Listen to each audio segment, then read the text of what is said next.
Hi, my name is Wilson Pun. I've been a real estate attorney in New York now for over 10 years, and I've helped hundreds of my clients close on both purchase and sale transactions.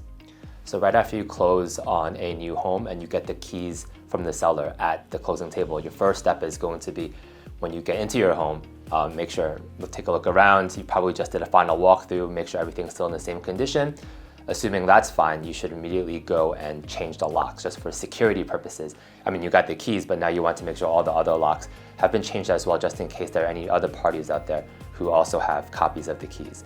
So you're taking a look at that.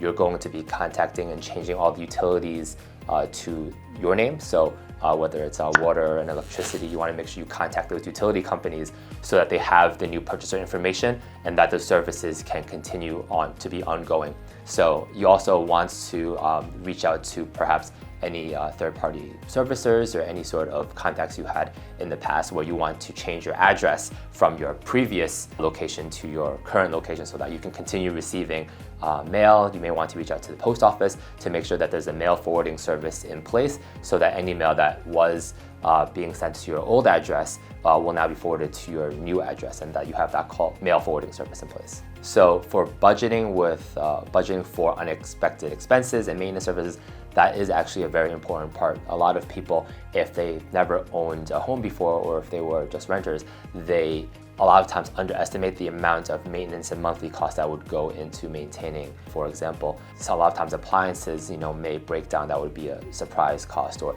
you have to sort of budget in upkeep of the property, whether it's having the grass mowed or gardening, along those lines.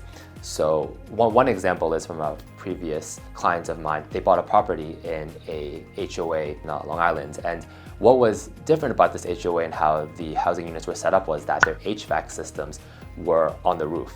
So that required a specific type of HVAC system, surprisingly much more costlier than the ones that you were able to access on the ground. And the HOA had very specific regulations about who was able to access these roof HVAC units because they require specific insurances and other considerations and costs that come in. So they had to bring in a crane to be able to get to the unit to remove it and install a new one.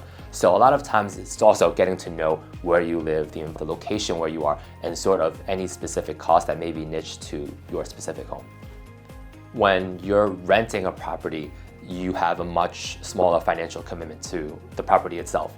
You are used to paying just the monthly rent, and then any other sort of maintenance upkeep is the responsibility of the land or the fee owner. Whereas once you actually own the property, then you become now responsible for any sort of maintenance costs and upkeep of the property, including what we discussed. Now you're much more financially invested in the property and its well-being. You can't just one day decide to for example, rent a new place and just up and go. You're much more anchored into that place where you've now invested considerable amounts of your resources and time and energy into.